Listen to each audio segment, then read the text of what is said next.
a gente vê que eles contam a história e a vida de Cristo, né? Para a salvação do homem. Porque através da palavra de Deus, através da história, é que nós fomos conhecer Jesus Cristo, né? Porque através da palavra, e aí podemos desfrutar da salvação de Cristo Jesus. Aí no item 1 da revista fala sobre a composição. O livro no Novo Testamento estão organizados por grupos de afinidade, assim como o Antigo Testamento, e não em ordem cronológica. Por isso, embora os Evangelhos sejam os primeiros livros do Novo Testamento, não significa que são os mais antigos. O princípio, como uma prática confiável, o cristianismo foi comunicado oralmente, assim como fez João Batista, lá em Lucas 3, 1, 20. Vamos lá em Lucas 3, 1, 20, já que está bem próximo, apesar que a gente não vai ler, na verdade, de 1 a 20. Mas vamos ler aqui, pelo menos, para dar uma iniciativa, né, na pregação de João Batista, que diz: no 15º ano do reinado de Tibério César, sendo Pôncio Pilatos governador da Judéia, Herodes tetrarca da Galiléia, seu irmão Filipe tetrarca da região da Itureia, e Tranconites e Lissânias tetrarca de Ampilene. Sendo assim, Anás e Caifás, sumos sacerdotes, veio no deserto a palavra de Deus a João, filho de Zacarias, percorrendo ele toda a terra ao redor de Jordão, pregando o batismo de arrependimento para perdão dos pecados. Então, João Batista foi intercessor de Jesus, como fala aqui nos Evangelhos, para pregar a palavra de salvação, que é em Cristo Jesus. Então, o próprio Senhor Jesus, lá em Mateus 5, 7 e Lucas 24, 27, com o passar do tempo e com a expansão do cristianismo, houve necessidade de ser comunicado por meio de textos escritos, princípios e doutrinas cristãs aos cristãos espalhados pelo mundo. Surgiram as epístolas, né? Que é as cartas do apóstolo Paulo. À medida que os anos se passavam e a história de Cristo se distanciava cronologicamente, tornou-se necessário registrar a história para as gerações seguintes. Surgiram os evangelhos. O evangelho de Marcos foi o primeiro a ser escrito. Abrindo parênteses, a gente vê lá que eu sempre entendi, né, até mesmo antes de ler a lição, que para mim o Mateus era o primeiro livro a ser escrito, uma vez que está na ordem cronológica, né, o primeiro livro do Novo Testamento, a gente está de cara com Mateus. Mas na verdade Mateus não foi o primeiro a ser escrito, Marcos foi o primeiro, tá? Como nós vamos ver daqui a pouco. Então o que acontece? Acontece que surgiram as epístolas, como eu falei. À medida que os anos se passavam na história de Cristo, se distanciava cronologicamente, tornou-se necessário registrar a história para as gerações seguintes. Surgiram o Evangelho. O Evangelho de Marcos foi o primeiro a ser escrito, entre 50 e 60 depois de Cristo. E depois vieram o Evangelho de Lucas, que é de 60 depois de Cristo. E o Evangelho de Mateus, que eu acabei de falar que achava que era o primeiro, entre 60 e 70 depois de Cristo. Quer dizer, depois de Marcos ainda teve o Evangelho de Lucas, né? E depois sim que Mateus veio narrar, entendeu?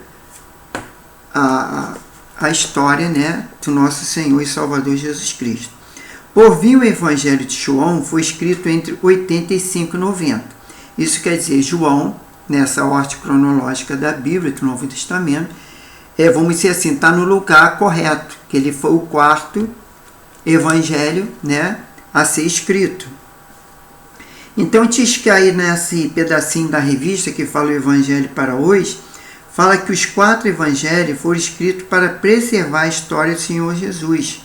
A história de Cristo está preservada em sua mente e no seu coração? Está perguntando. Sim, se nós cremos em Cristo e lemos a palavra, a gente acredita nessa palavra. E isso a gente tem na mente e no coração, porque todos conhecem, pelo menos nós cristãos, conhecemos a vida de Cristo, o porquê que ele veio, para que ele veio, entendeu? E porque ele veio para salvar o homem, né?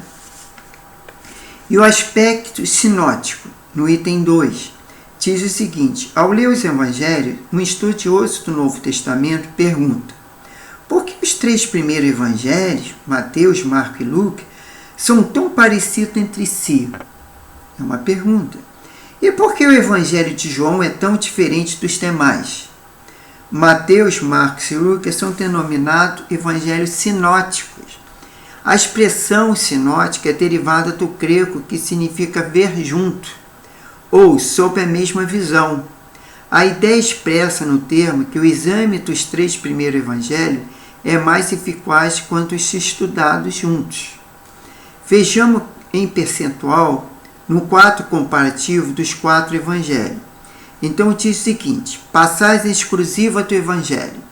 São aquelas passagens que tem no evangelho, tá? Por exemplo, de Marcos, mas não tem nos outros, entendeu? Vou explicar de novo. Por exemplo, tem certa passagem que Marcos fala, tá?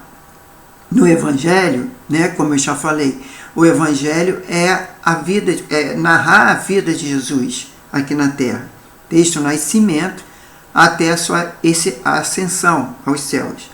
Então, o que acontece? Marcos só tem 7%, tá? De coisa que ele narra que os outros não narram.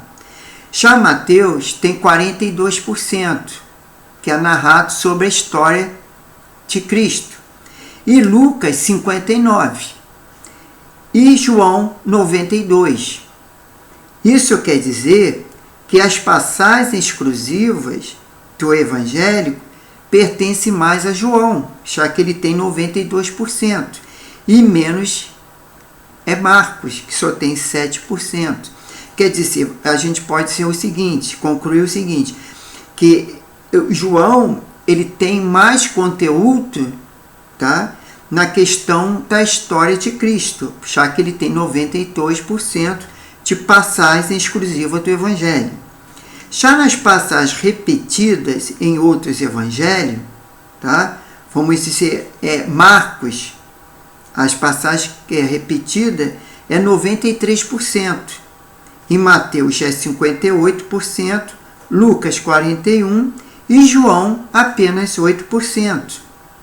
Quer dizer, João ele não se preocupou muito em repetir em outros evangelhos aquilo que ele narrou.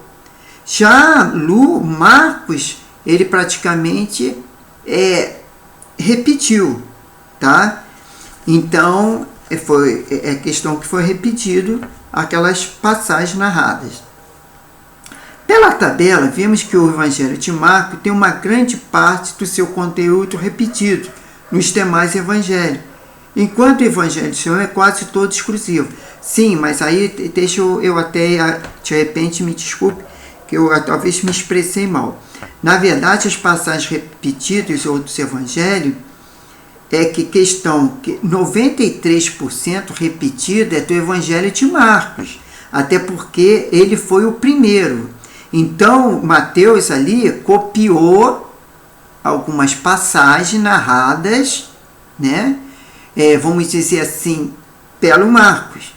De repente não foi nenhuma cópia, mas ele, na questão dele falar, em questão de coisa, ele pegou aquilo que ele ouviu, tá, de Marcos, vamos dizer assim, e questão ele pegou 58% da questão que foi repetida.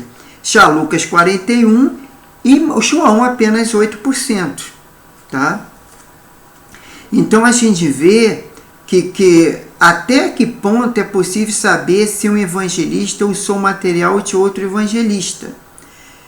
Está perguntando, será que Mateus conhecia o texto de Marcos ou usou seu próprio evangelho? Tá? Aí a gente vê, aí de repente ele não leu e nem ouviu, mas ele narrou aquilo que ele viu. Só que Marcos já tinha narrado isso. Então Mateus narrou aquelas mesmas passagens, a mesma aquela vamos dizer, história, tá? Que Marcos narrou.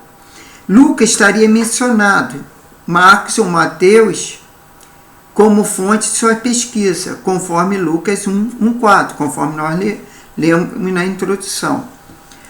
E no 2.1 da revista, fala que o Evangelho de Marcos como prioridade.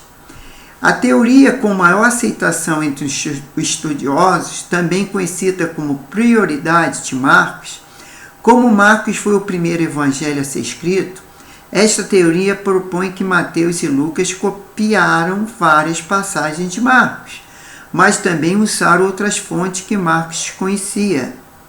Além dessa fonte, os evangelistas teriam fontes exclusivas, que justificariam o conteúdo único de cada evangelho. Por isso explicaria as semelhanças diferentes entre os sinóticos. Tá, porque Marcos narrou algumas passagens que foram vistas naturalmente por ele, pelo seu conhecimento, e aí Mateus também narrou aquela passagem conforme Marcos. E outros, de repente, até teve assim, questão de certas passagens, mas narrou tinha uma forma, mas o conteúdo praticamente o mesmo significado. Daí a gente chega aí na 2.2, na conclusões, tá? Dessa questão ainda, não é a conclusão da revista ainda. Nenhuma teoria é capaz de esclarecer totalmente o aspecto sinótico. Por essa razão, duas perspectivas são propostas para aumentar a possível tensão sinótica. Primeira perspectiva, aí na letra A, perspectiva da independência. Cada um dos escritores dos evangelhos usou o material mais adequado no seu propósito, instituído pelo Espírito Santo.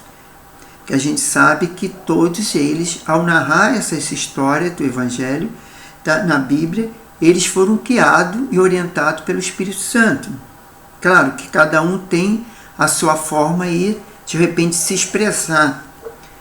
E no item B, a perspectiva tem interpendência. A primeira já foi na letra A, independência, e agora a perspectiva tem interpendência.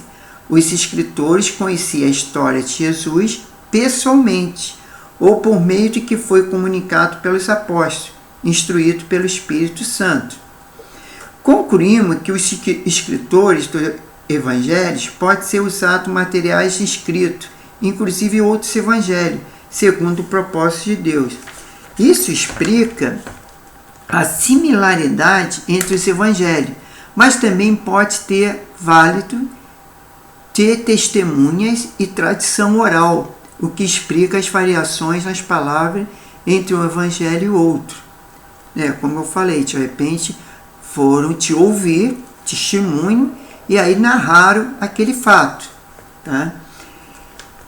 Essa questão de narração, a gente vê que na nossa vida também, por exemplo, acontece alguma coisa, né? Tipo assim, vamos dizer, aconteceu eu não vou nem falar uma coisa ruim, mas aconteceu de uma criança ser socorrida porque estava nascendo e de repente ali os corpos de bombeiro chegaram no local antes da pessoa, a mãe ser socorrida ou levar para o hospital, no caso, no hospital. Ela teve a criança, como já aconteceu em viatura, em ônibus e em mais lugares. E aí alguém vai narrar a história dessa criança que nasceu ali nesse momento, naquele local que talvez não foi bem apropriado.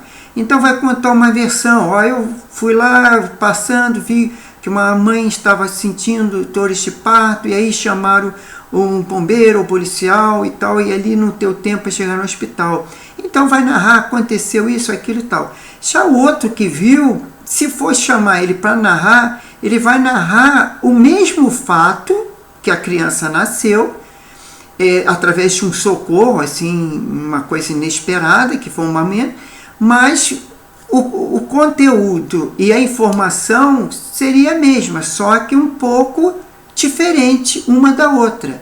Mas o conteúdo é o mesmo, que a mãe não se sentiu bem, ficou com dores de parto e teve a criança antes de chegar no hospital. Então é isso mais ou menos o que aconteceu nessa questão dos evangelhos. Eles narraram de forma que do acontecimento verdadeiro, mas de uma forma de repente diferente, né? Que a gente pode ver quando a gente estudamos e lemos o Evangelho. Agora, tem passagem que conta naturalmente o que aconteceu e tem um consenso, né? O Evangelho de Marcos é considerado pela maioria dos estudiosos como o mais antigo entre os três. Isso porque sua narrativa é mais simples e ali só encontramos preocupação com a perseguição, como Mateus e Lucas. Perseguição que só ocorreu mais intensamente a partir dos séculos 60, na era cristã, quando os livros foram escritos.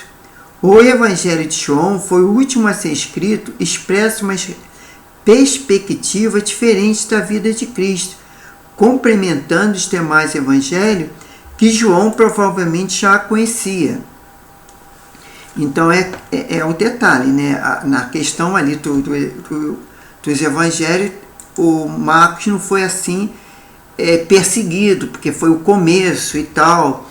Então, mas depois que tiveram conhecimento do evangelho, né? Aqueles que não concordavam com o Messias, que achavam que Jesus não era o Messias, que não era o Filho de Deus, então eles começaram de repente a perseguir. Então Mateus, Lucas e João já foi uma questão, como narra o autor aqui, que a partir do século 60 depois de Cristo começou a perseguição, e foi justamente no tempo que esses evangelistas, né, no caso de Mateus e Lucas e João, começaram a escrever.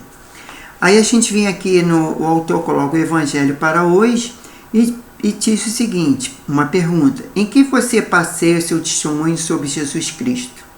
Assim como esses escritores do Evangelho, podemos contar com experiências pessoais, mas nosso testemunho deve se basear no que a Bíblia diz sobre Jesus.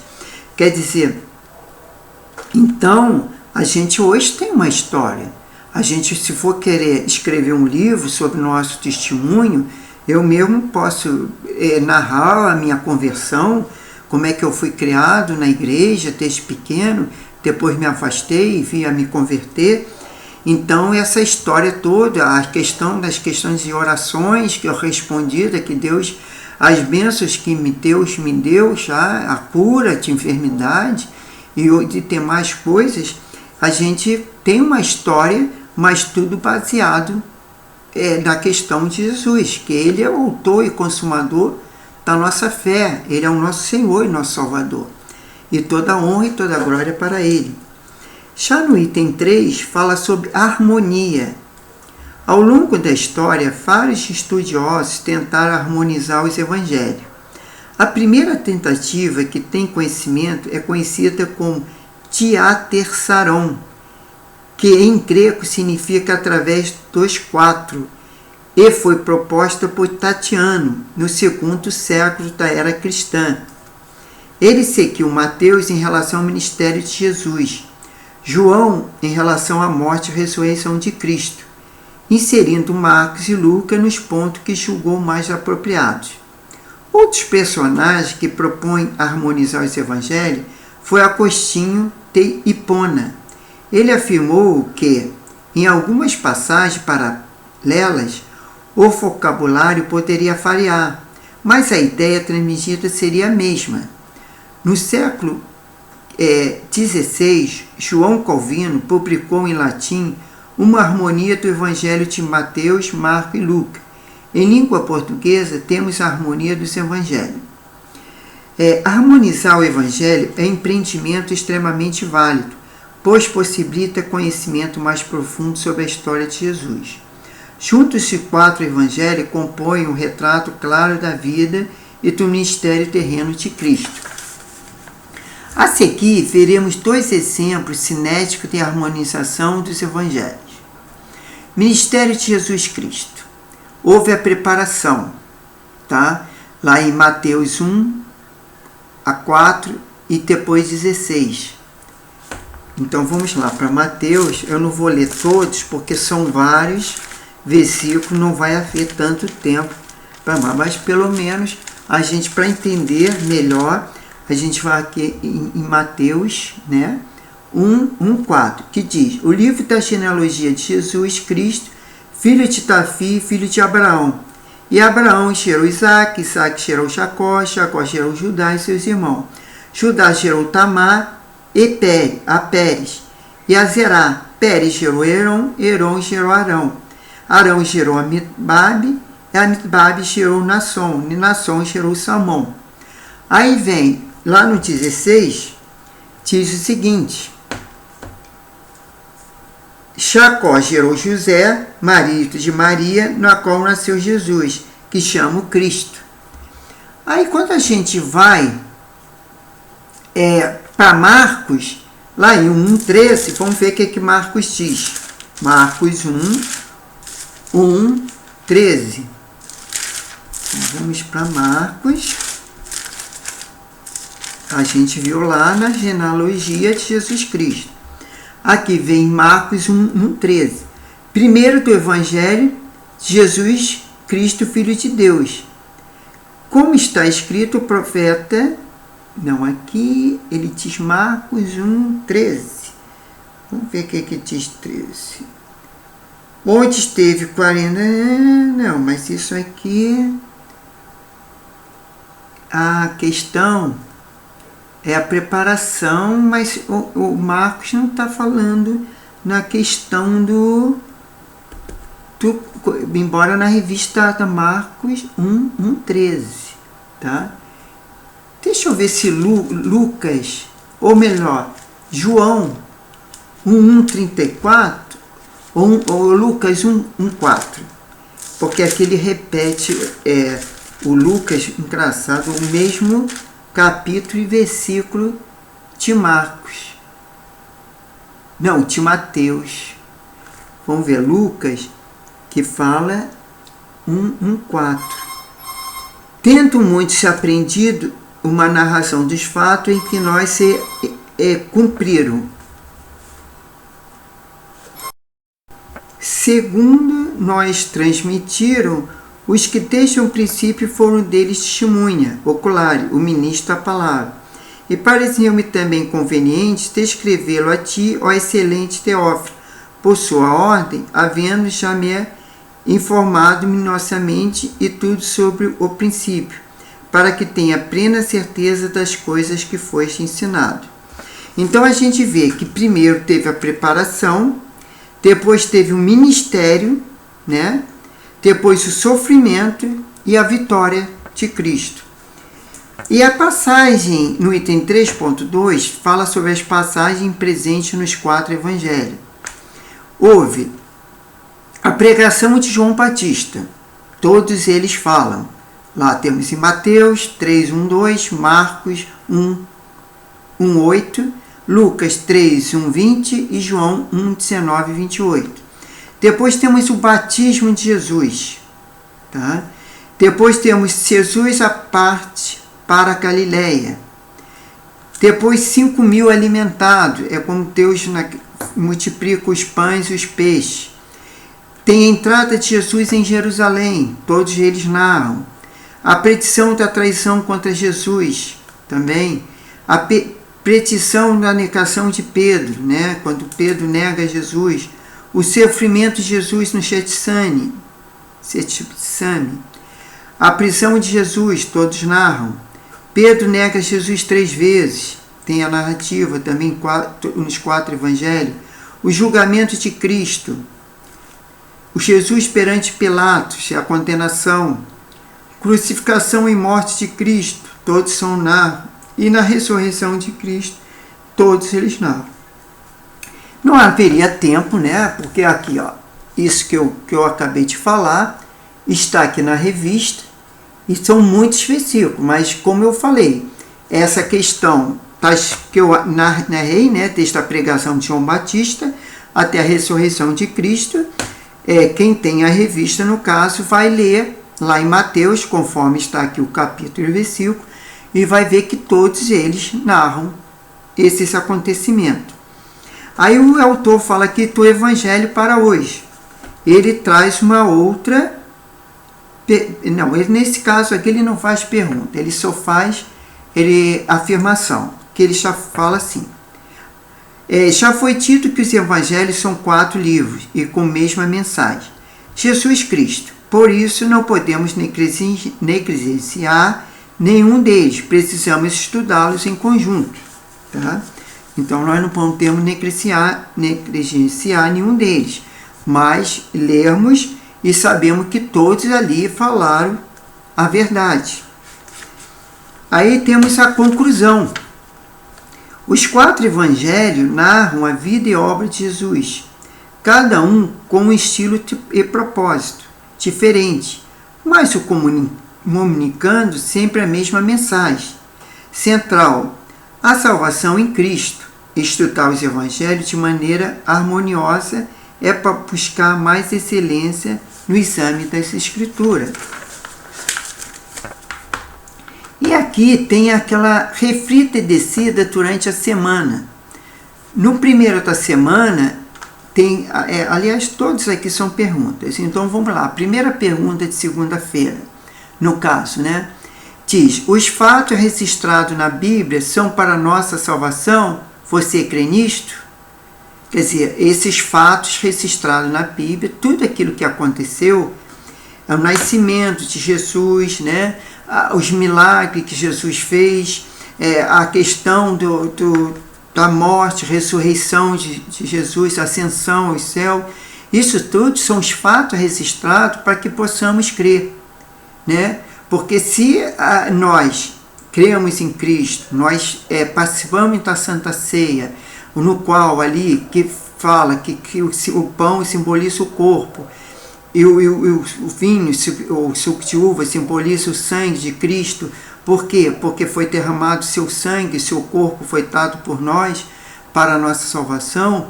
Então, se a gente crê nessas narrativas, né, nesses acontecimentos, a gente vai crer e vamos participar da ceia, sabendo que nós cremos em Cristo e sabemos que esse sacrifício foi para a remissão dos nossos pecados e para a nossa salvação.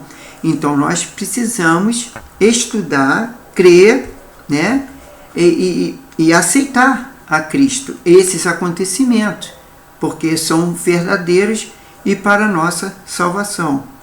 Porque esse foi o objetivo principal de Deus enviar o seu único Filho, né, para que todos que crê não pereçam, mas tenham a vida eterna. E na terça-feira, a pergunta é o seguinte: a Bíblia é totalmente inspirada por Deus? Você leva a sério isso?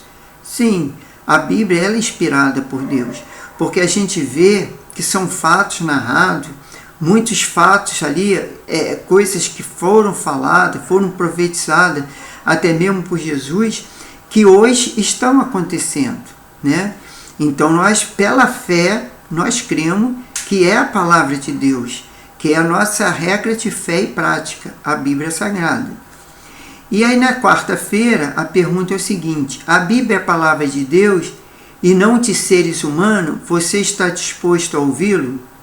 Sim, a Bíblia é a palavra de Deus e inspirado pelo Espírito Santo, né, para que o homem escrevesse aquilo que Deus queria que se escrevesse, que queria que fosse narrado. E nós temos que estar dispostos a ouvir a voz de Deus, que é através do Evangelho e da sua palavra. Jesus comissionou... Vamos para a quinta-feira.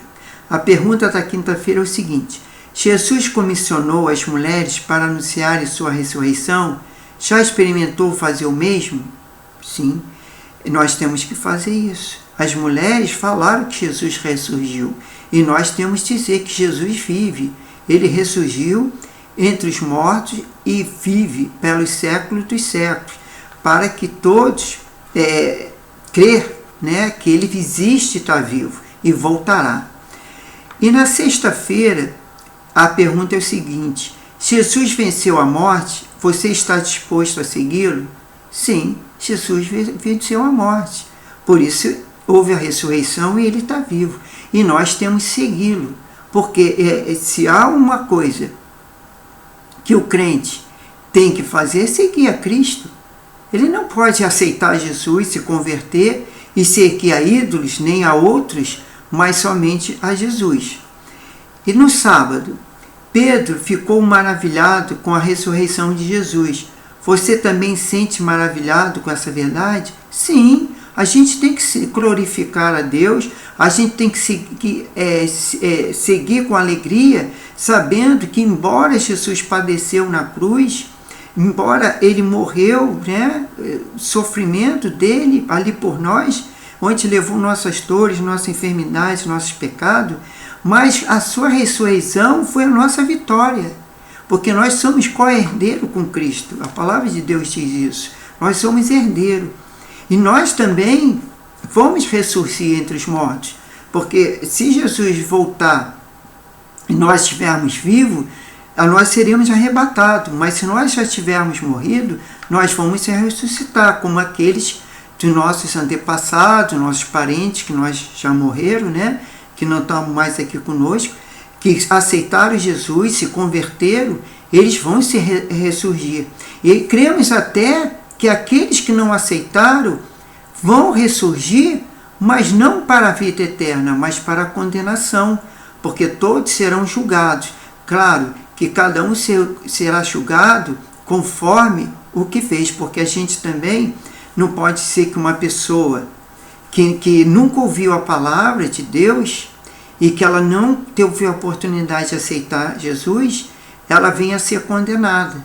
Agora, todos aqueles que ouviram, né, que houve a oportunidade de se arrepender, de se converter e não se fez essa conversão e morreu, naturalmente a gente crê que a palavra própria diz, né, de Deus, que não serão salvos, porque não tiveram oportunidade, ouviram a palavra, mas não aceitaram Jesus como Senhor e Salvador.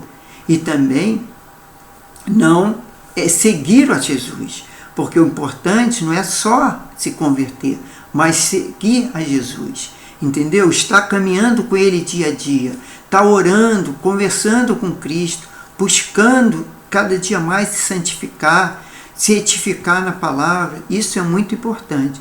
E no domingo, qual é a pergunta? Os discípulos não tinham entendido a Escritura a respeito da ressurreição.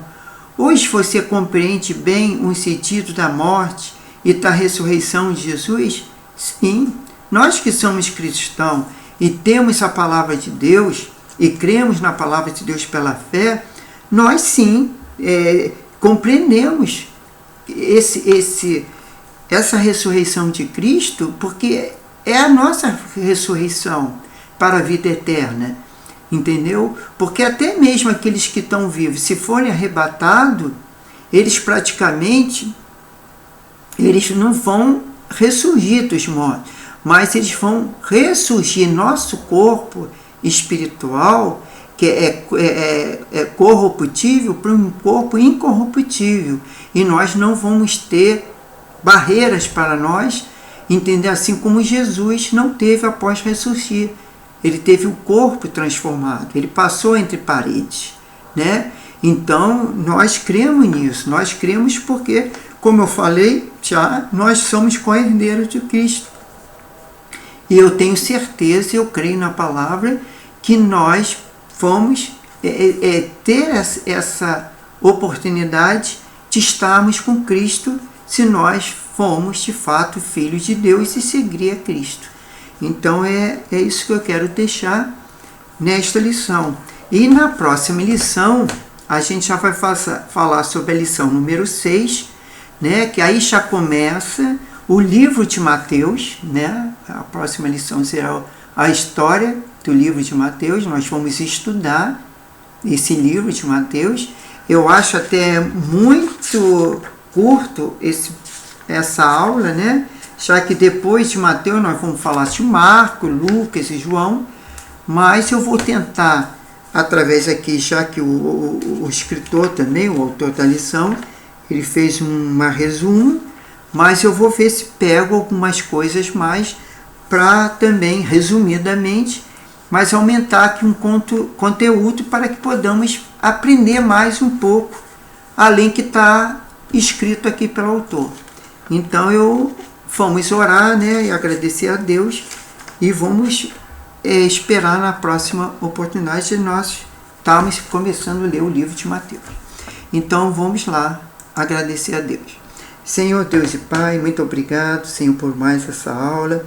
Obrigado porque a todos aqueles que estão ouvindo, Senhor, que eles sejam edificados pela Tua Palavra, Senhor, que eles venham ter conhecimento, Pai, que possam repreender todas as barreiras, tudo aquilo que impede dos Teus servos, Tuas servas, ler a Tua Palavra, Senhor, Te buscar. Muitas vezes encontramos, dificuldade, tempo para ler, mas, Senhor, quando nós encontrarmos esse tempo, quando nós estivermos lendo, que o Seu Espírito Santo esteja conosco, iluminando nossa mente, nosso coração, fazendo entender a Tua Palavra, para que possamos cada dia mais crescermos na Tua Palavra, crescermos, sermos certificados, para que possamos, Senhor, sermos livrados do mal, para que o Senhor possa nos dar sabedoria, orientação, discernimento, Senhor, para vencer o pecado, Senhor, para vencer o mal, e que possamos, Senhor, cada dia mais Te buscar e Te seguir, Senhor.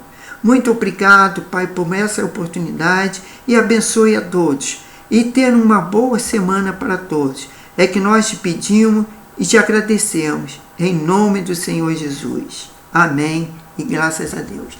Então, irmãos, até a próxima aula, se Deus assim permitir.